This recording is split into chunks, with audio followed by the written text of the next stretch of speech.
Assalamualaikum warahmatullahi wabarakatuh. Perkenalkan, nama saya Aliani Savitri dari kelas 1E Fakultas Hukum Universitas Bangka Belitung dengan NIM 40.123.11.005 yang akan menjelaskan perbedaan antara Pengadilan HAM di Indonesia berdasarkan Undang-Undang Nomor 26 Tahun 2000 dengan International Criminal Court atau ICC yang dibentuk berdasarkan status Roma pada tahun 1998. Oke, kita mulai dari latar belakang. Pengadilan HAM di Indonesia. Pasca runtuhnya kekuasaan dan otoriter Orde Baru dan masuknya era reformasi menjadikan semakin meningkatnya tuntutan terhadap penyelesaian berbagai pelanggaran HAM yang terjadi dan adanya perubahan di tataran instrumental untuk mendorong penegakan hukum dan penghormatan hak asasi manusia. Salah satu instrumen penting yang lahir dalam masa reformasi ini adalah munculnya mekanisme penyelesaian kasus pelanggaran hak asasi manusia melalui Pengadilan Hak Asasi Manusia atau Pengadilan HAM.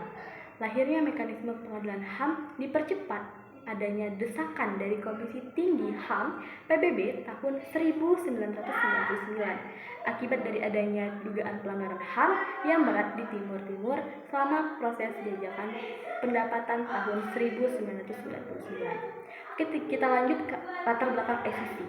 ICC didirikan berdasarkan status Roma pada tahun 1998. Namun ICC baru menjalankan fungsinya secara efektif pada tahun 2002 setelah 60 negara meratifikasi status Roma sekaligus menjadi negara anggota ICC. ICC dibentuk untuk melakukan peradilan terhadap kasus-kasus pelanggaran hak asasi manusia berat dalam lingkup internasional yang berupa genosida, kejahatan kemanusiaan, dan kejahatan perang. Salah satu latar belakang pembentukan ICC adalah karena mulai hilangnya kepercayaan para korban kasus pelanggaran HAM terhadap kinerja pemerintah negaranya dalam menangani kasus-kasus terkait hak asasi manusia di negara tersebut. Republik Demokratik Kongo merupakan negara yang sejak awal kemerdekaannya pada tahun 1960 sudah mengalami konflik berkepanjangan yang didasarkan oleh permasalahan etnis. RDK mengalami 2 kali perang besar, yaitu Perang Kongo I yang terjadi pada tahun 1996 sampai dengan 1997 dan Perang Kongo II yang terjadi pada tahun 1998 sampai dengan 2003. Kedua perang tersebut didasarkan atas pertikaian etnis dari ketidakpuasan dengan rezim pemerintah yang sudah berkuasa yang berujung kepada terjadinya pelanggaran hak asasi manusia terhadap warga sipil. Oke, kita lanjut ke yurisdiksi. Untuk Pengadilan HAM di Indonesia sendiri, yurisdiksinya terbatas, terutama untuk kasus-kasus yang terjadi di wilayah Indonesia dan melibatkan warga negara Indonesia.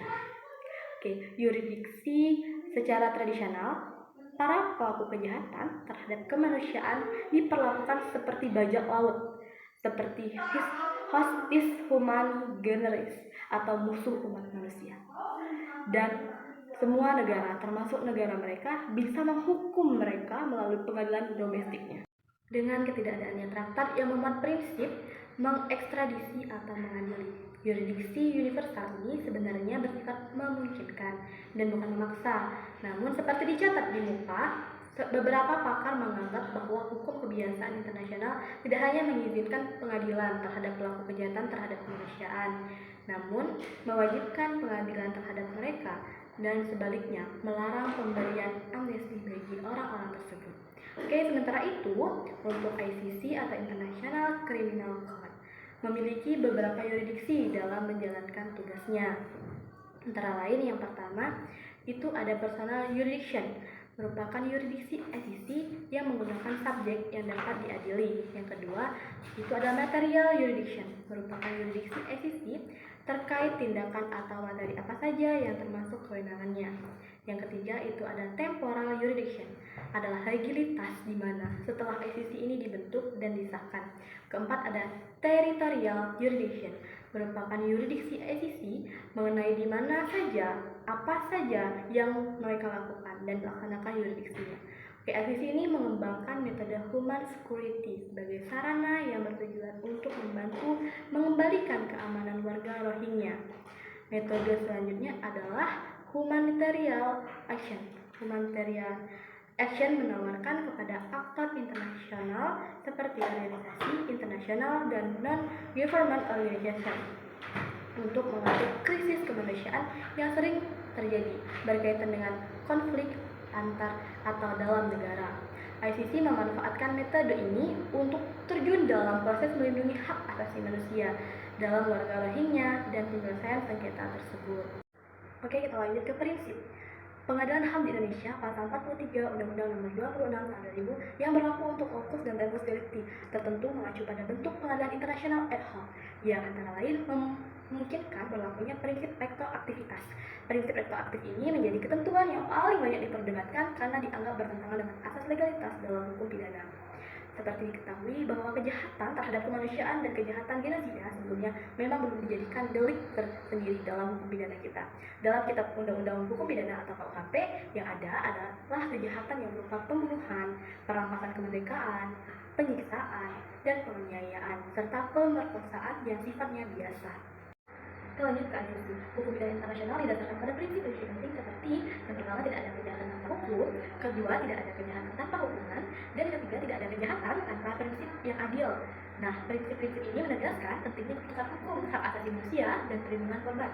Selain itu, ada juga prinsip keadilan, prinsip independensi, konsekuensialitas, dan komplementaritas, hak asasi manusia, dan keterbukaan. Oke, lanjut ke hukum acara. Perbedaan dalam hukum acara antara pengadilan HAM di Indonesia berdasarkan Undang-Undang Nomor 26 Tahun 2000 dan International Criminal Court atau ICC yang dibentuk berdasarkan Statut Roma pada tahun 1998 mencakup beberapa aspek utama. Yang pertama itu ada yurisdiksi. Kalau di Indonesia, pengadilan HAM di Indonesia memiliki yurisdiksi terbatas, terutama untuk kekhususan yang terjadi di wilayah Indonesia dan melibatkan warga negara Indonesia. Nah, kalau di ICC sendiri memiliki yurisdiksi universal yang memungkinkan pengadilan tersebut menangani kasus yang melibatkan warga negara dari negara-negara pihak atau negara-negara yang terjadi di wilayah negara-negara tersebut, terlepas dari tempat kejadian kejahatan. Yang kedua itu ada kekebalan pejabat pemerintah. Kalau di Indonesia itu Undang-Undang Nomor 26 Tahun 2000 memberikan kekebalan kepada kepala negara atau pejabat pemerintah tertentu, kecuali jika mereka sudah diadili di Mahkamah Konstitusi dan dinyatakan bersalah. Kalau ICC ini, status Roma ICC menegaskan bahwa tidak ada kekebalan bagi siapapun, termasuk kepala negara atau pejabat pemerintah dari penuntutan atas kejahatan pidana internasional yang dilakukan secara universal. Yang ketiga itu ada bentuk dari hakim dan struktur pengadilan. Kalau di Indonesia sendiri, pengadilan HAM di Indonesia memiliki hakim yang biasanya berasal dari sistem peradilan nasional dan mengikuti prosedur hukum nasional. Nah, kalau di ICC ini memiliki hakim internasional yang bersifat independen dan tidak berasal dari negara tertentu. Hakim-hakim ini dipilih oleh konferensi pihak negara-negara anggota ICC. Oke, kita lanjut ke persidangan atau ketika melakukan persidangan, ini ada perbedaan antara peradilan HAM di Indonesia dan ICC.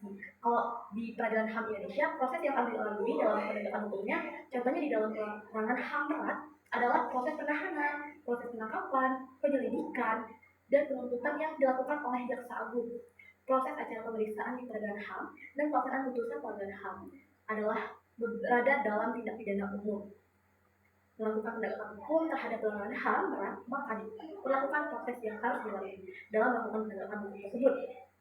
Perkara pelanggaran hak asasi manusia yang berat diperiksa dan diputuskan oleh Pengadilan Hak Asasi Manusia dalam kurun waktu paling lama 180 hari terhitung perkara dilimpahkan ke Pengadilan Hak Asasi Manusia pasal 31 tata cara dan prosedur banding ke Pengadilan Tinggi Hak Asasi Manusia, yaitu dalam hal perkara pelanggaran hak asasi manusia yang berat dimohonkan banding ke pengadilan tinggi, maka perkara tersebut diperiksa dan diputuskan dalam waktu paling lama 90 hari terhitung sejak perkara dilimpahkan ke pengadilan tinggi. Oke, lanjut lagi ke International Criminal Court atau ICC ini.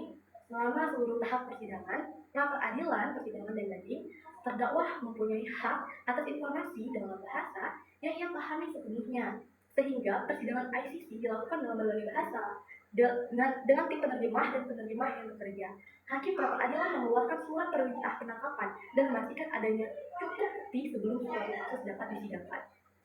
Sebelum suatu perkara disidangkan, terdakwa disebut sebagai tersangka. Setelah perkara itu dibawa ke pengadilan, karena pada saat itu tuntutan telah terbukti, maka terdakwa disebut sebagai terdakwa. Hakim pengadilan mendengarkan bukti-bukti dari jaksa, pembela, dan pengacara para korban, memberikan putusan, dan jika seorang dinyatakan bersalah, hukuman dan putusan mengenai represi. Hukuman banding memberikan keputusan atas banding dari jaksa atau pembela. Apabila suatu perkara ditutup tanpa adanya putusan bersalah, maka dapat dibuka kembali pada jaksa mengajukan bukti-bukti baru.